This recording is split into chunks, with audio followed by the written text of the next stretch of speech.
राधे राधे बच्चों, आप सभी का स्वागत है आपके प्यारे से YouTube चैनल निहोरा बीएससी में। आज हम डिस्कस करने वाले हैं ऑर्थर साइटेशन। उसके साथ ही ये कौन कौन से रूल को फॉलो करता है इसके बारे में भी। सबसे पहले समझते हैं इस टर्म को। ऑर्थो साइटेशन मतलब होता क्या है। आपको पता है कि ऑर्थर मतलब क्या होता है? रचयिता, जो रचना करता हो या लेखक कह सकते हैं। तो हम अभी पढ़ रहे हैं कि कैसे कोई नए बॉटिकल नेम को हम लोग पब्लिश करा सकते हैं। ठीक है, कैसे पूरे देश विदेश में उसे प्रचार प्रसार कर सकते हैं।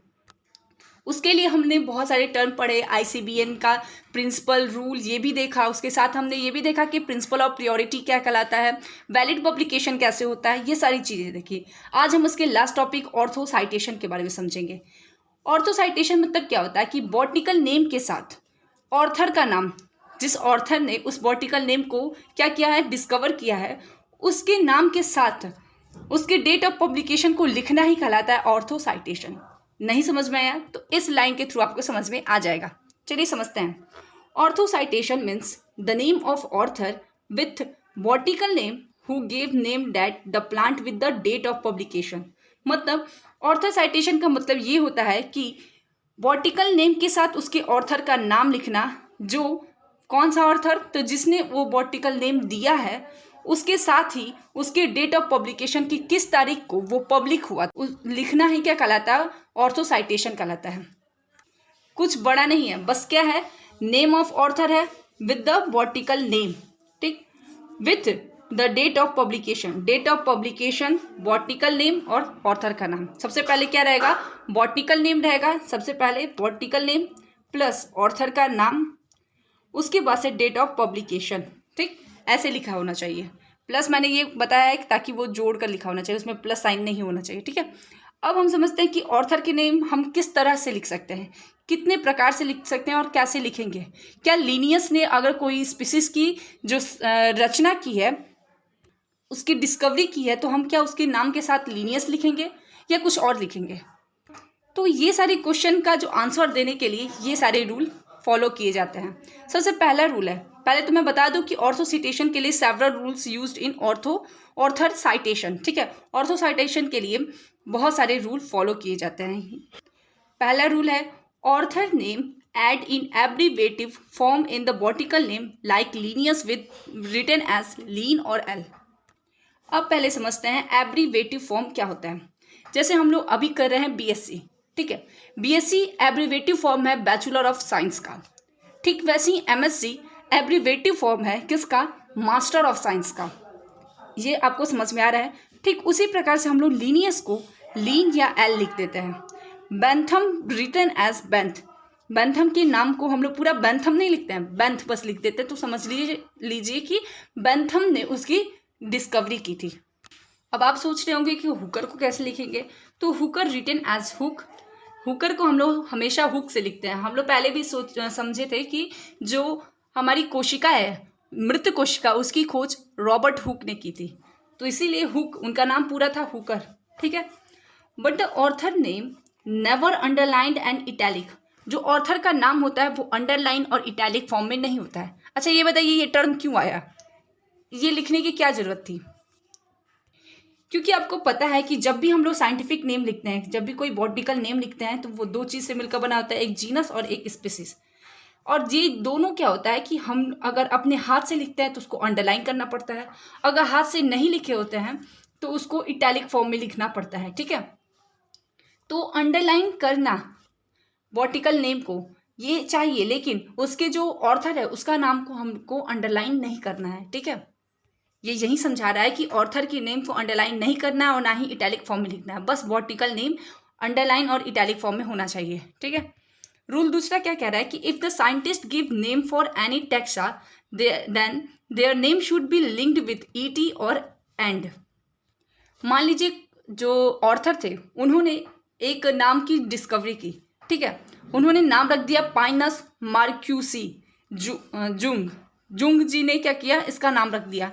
ठीक है, फिर उन्होंने इसी का यही नाम डेवर के लिए भी रख दिया। तो उसको जोड़ने के लिए हम लोग ईटी या फिर एंड का प्रयोग करते हैं। अगर एक ही नाम किसी दो स्पीसीज के लिए प्रयोग किए जाते हैं तो हम ईटी से उन दोनों को जोड़ते हैं आपस में। ठीक है, आई होप आपको समझ में आया होगा। अब हम बात करते हैं रूल तीसरे के बारे में। More than 2 author involve then the name of first scientist और लीडर एडेड। देखिए, क्योंकि ये बस याद करने वाली चीज़ है, उतना समझाने की ज़रूरत नहीं है। तो जब हम लोग देखते हैं कि जो बॉटिकल नेम होता है उसकी डिस्कवरी कोई एक आदमी नहीं करता है, बहुत सारे लोग मिल करके उस पर वर्क करते हैं और उसकी खोज करते हैं। अब मान लीजिए 10 लोग किसी एक पर्टिकुलर स्पीसीज की खोज किए या प्लांट की खोज किए, ठीक है, उसका नाम उन्होंने रखा, तब उसमें से क्या 10 का नाम लिखा जाएगा? ठीक है, क्या 10 व्यक्ति का नाम अलग अलग उसमें लिखा जाएगा? अगर ऐसा होता है तो हमें बहुत सारे नाम याद करने पड़ जाते हैं।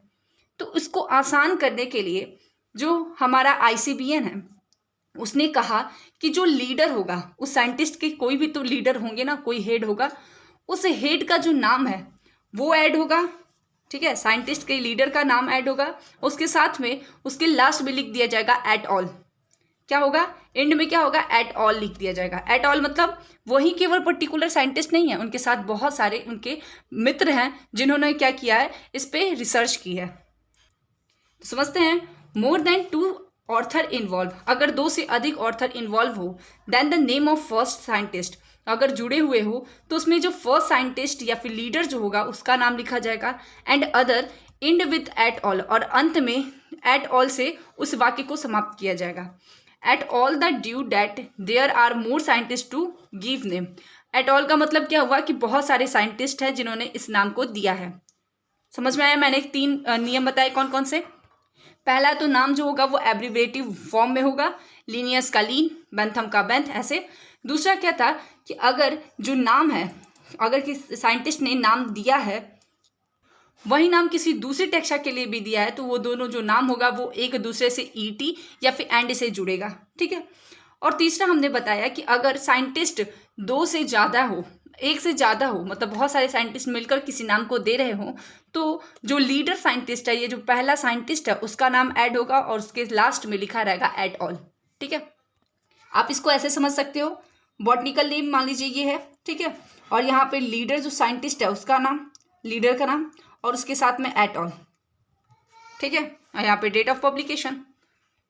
अगला चौथा रूल है हमारा, name given by any scientist with his validly published but that name are not totally correct have some error then second author corrected and name of second author joined with ex by first.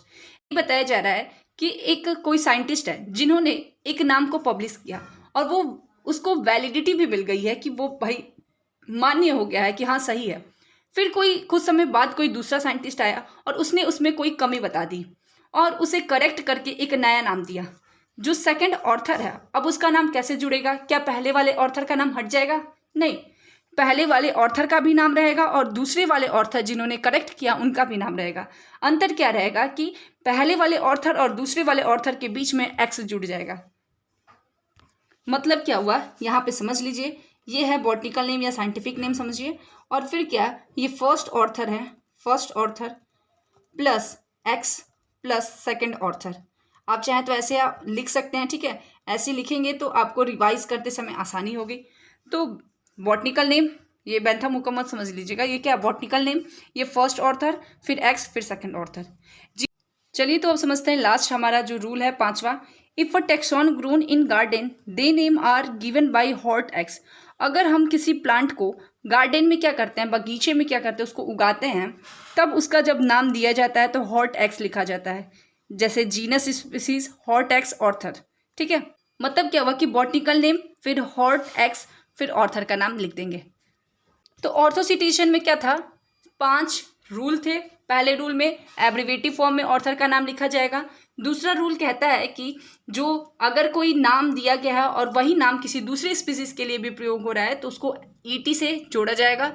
अगर कोई नाम correct है, ठीक है, उसके बाद कुछ समय बाद जो दूसरे साइंटिस्ट आए और उन्होंने क्या कहा कि जो नाम है उसमें एरर है और उसे करेक्ट करके कोई नया नाम दिया, तब उस नए नाम के साथ क्या होगा, उस जो बॉटनिकल नेम है वो जुड़ा रहेगा, उसके साथ फर्स्ट ऑथर का नाम, फिर एक्स, फिर तब जाके सेकंड ऑथर का नाम लिखा होगा। ठीक, अगर जो ऑथर हैं वो 2 हो या 2 से अधिक हो तब क्या होगा कि जो लीडर ऑर्थर होगा, जो लीडर साइंटिस्ट होगा, उसका नाम लिखा रहेगा बॉटनिकल नेम के बाद, और उसके साथ लास्ट में लिखा रहेगा एट ऑल। और पांचवा रूल अभी हमने समझा, अगर जो प्लांट स्पीसीज है वो क्या होगा, बागीचे में उसको उगाया जाएगा या बागीचे में उसकी ग्रोइंग हुई होगी, तब जीनस स्पीसीज के बाद हम उसको लिखेंगे हॉर्ट एक्स, और उसके बाद फिर ऑर्थर का नाम लिखा जाएगा। आई होप ये वीडियो आपके लिए हेल्पफुल हुआ होगा। तो प्लीज़ वीडियो को लाइक कीजिएगा, सब्सक्राइब कीजिएगा और कमेंट करना बिल्कुल मत भूलिएगा। Thank you.